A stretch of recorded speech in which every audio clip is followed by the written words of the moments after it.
अस्सलाम वालेकुम जी। क्या हाल है? खैरियत से हैं जनाब? हमारी दुआ है कि आप जहां रहें खुश रहें। अल्लाह पाक अपना खास रहम और फजल आप पे फरमाए जी। आज की तीन बड़ी खबरें। पहली खबर यह है कि सिंगापुर में शंग्रीला डायलॉग एक तकरीब हुई। वहां पे जनरल साहिर शमशाद मिर्जा साहब ने बड़ी धुआंधार और बड़ी पुरजोश तकरीर फरमाई, अपने बड़ा धुआंधार खिताब किया जी। दूसरी खबर यह है, इमरान नियाजी का फौज के खिलाफ ऐलान जंग। नियाजी ने फौज के खिलाफ ऐलान जंग कर दिया।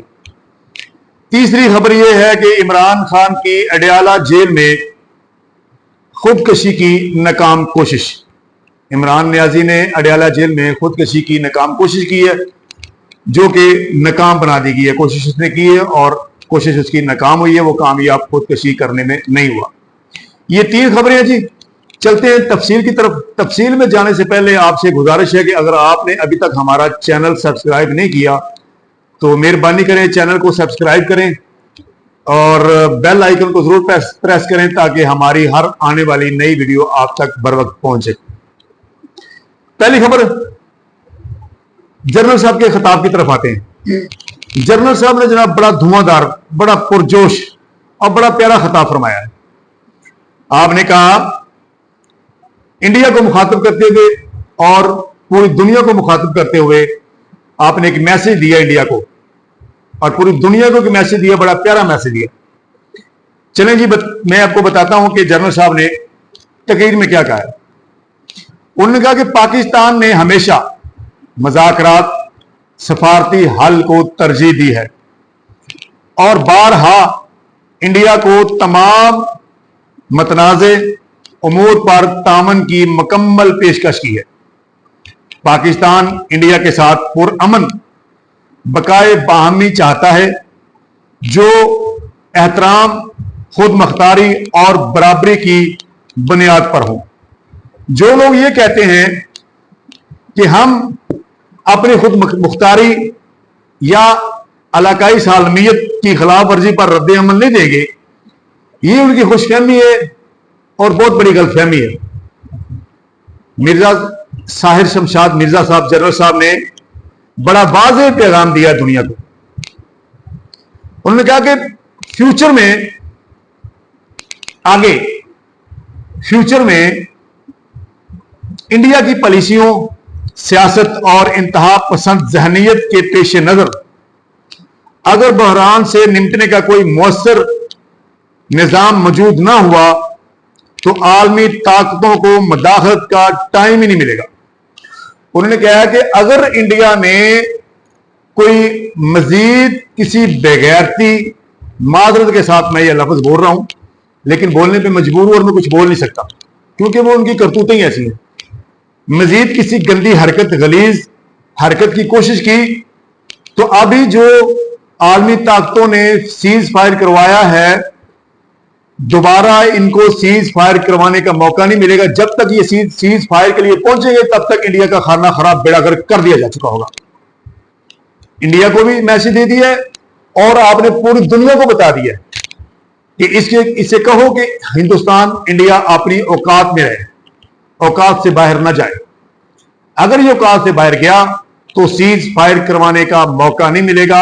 जब तक आलमी ताकतें तुम लोग पहुंचोगे तब तक इंडिया सफा हस्ती से मिट चुका होगा। जी, ये जनरल साहब ने पैगाम दिया है। बड़ा प्यारा, बड़ा दलेराना बयान है। अब इंडिया को समझ जाना चाहिए, सोच जाना चाहिए, सोचना चाहिए, इंडिया को समझना चाहिए कि इतना बड़ा बयान अब हमारी खैर नहीं है। इंडिया को अपनी औकात में आ जाना चाहिए जी। तो दूसरी बड़ी खबर, इमरान नियाजी का फौज के खिलाफ ऐलान बगावत और जंग।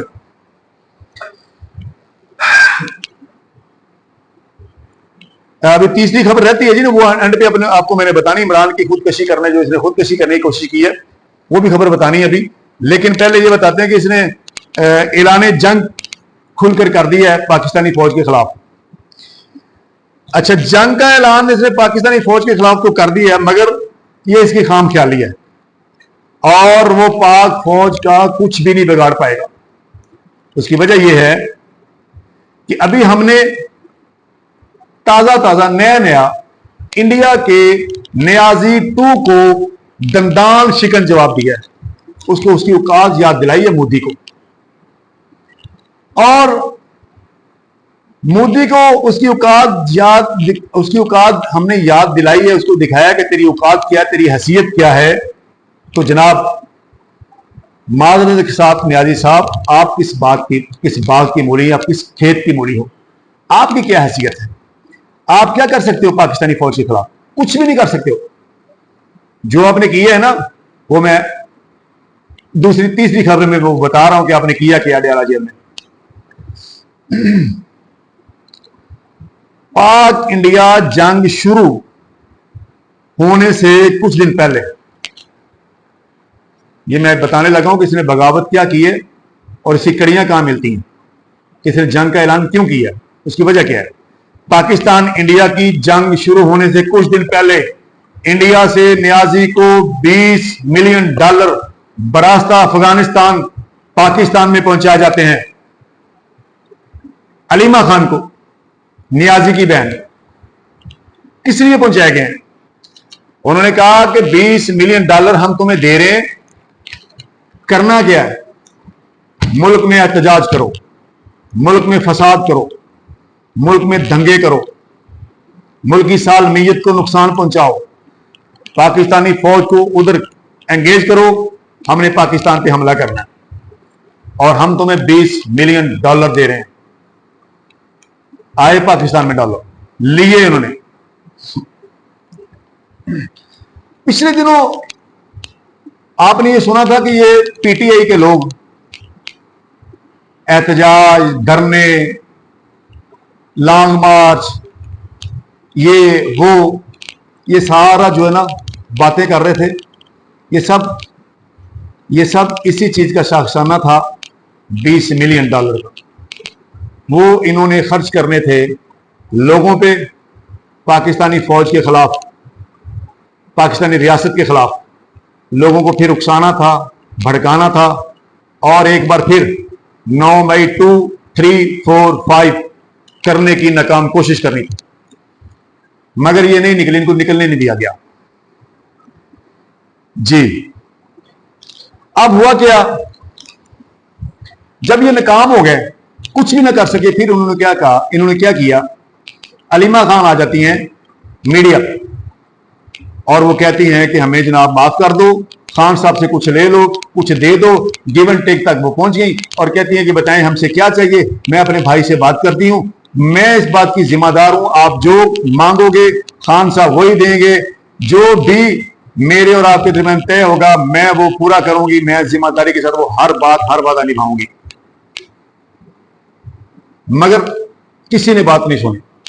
उससे पहले इन्होंने खत लिखे चंद सियासी शख्सियात को, माफीनामा लिखा, फिर उन्होंने हाफिज साहब को माफीनामा लिख कर दिया, लेकिन कहीं से भी इनको कोई पॉजिटिव जवाब नहीं मिला। हर तरह किसी ने भी इनको मुंह लगाने की कोशिश नहीं की, किसी ने कोई भी जवाब देना इनको गवारा नहीं समझा। अब ये सारा कुछ इंडिया देख रहा था, सब कुछ इंडिया देख रहा था। अब उन्होंने क्या कहा कि हमने अपनी औकात भी देख ली है, आपकी औकात भी हमने देख ली है, पाकिस्तान आर्मी ने जो आपका हशर किया है वही हमारा हशर किया है, लिहाजा मेहरबानी करें हमारा $20 मिलियन वापस करें। हिंदुस्तान ने $20 मिलियन वापस मांग लिया। अब ये वापस देना नहीं चाहते थे, अलीमा खान वापस नहीं देना चाह रही थी $20 मिलियन। अच्छा जी, फिर उन्होंने क्या किया, खान साहब ने जनाब क्या किया कि जेल में नाकाम खुदकशी की कोशिश की और साथ ये कहा कि ये जो कुछ हो रहा है मेरे खिलाफ, ये हाफिज साहब अपना जाती मुझसे बदला ले रहे हैं, जाती को रंजिश है वो निकाल रहे हैं। मैंने इनको हटाया था ओहदे से, DG ISPR के ओहदे से हटा दिया था।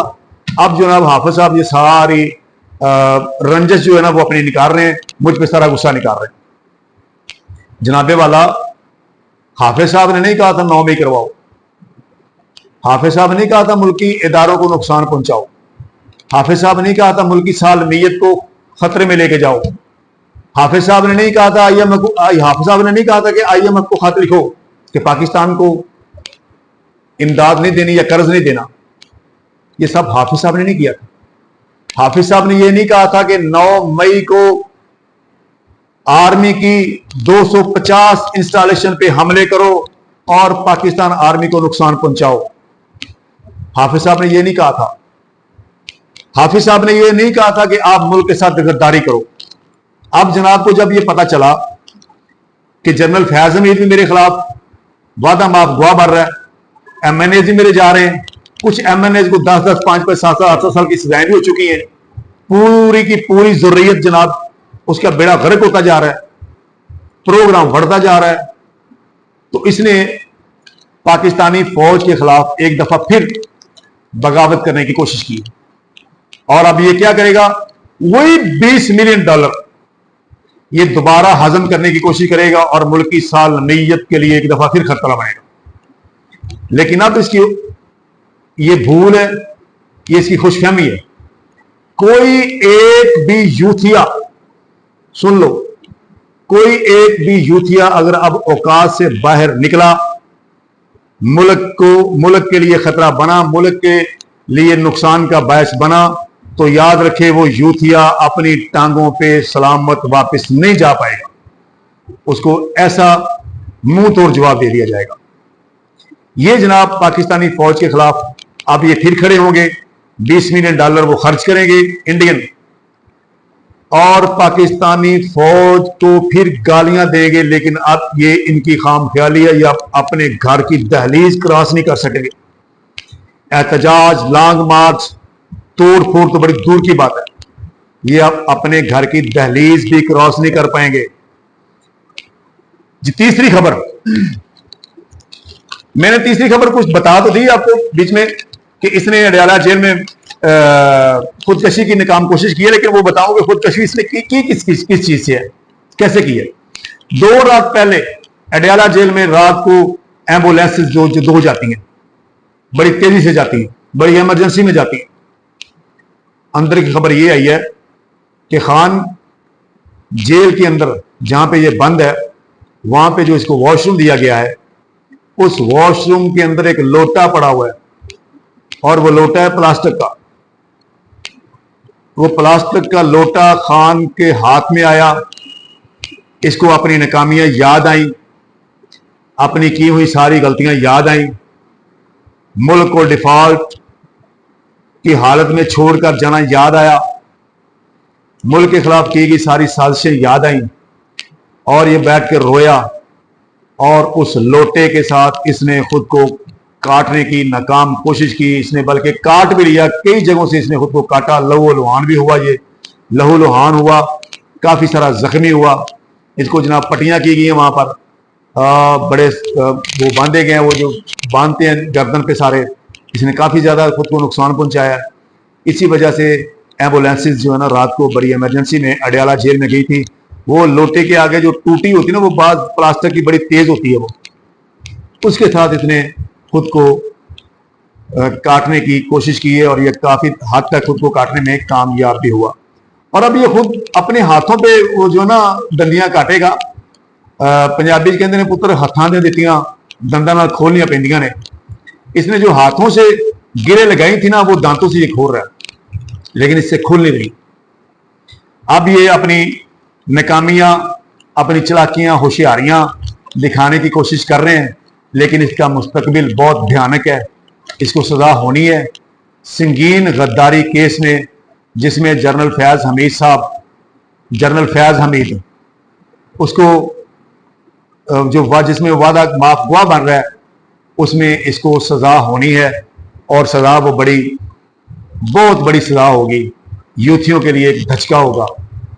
अल्लाह पाक पाकिस्तान को अपने खास फजल और रहम में रखे। अल्लाह इसकी हिफाजत फरमाए। पाकिस्तान जिंदाबाद।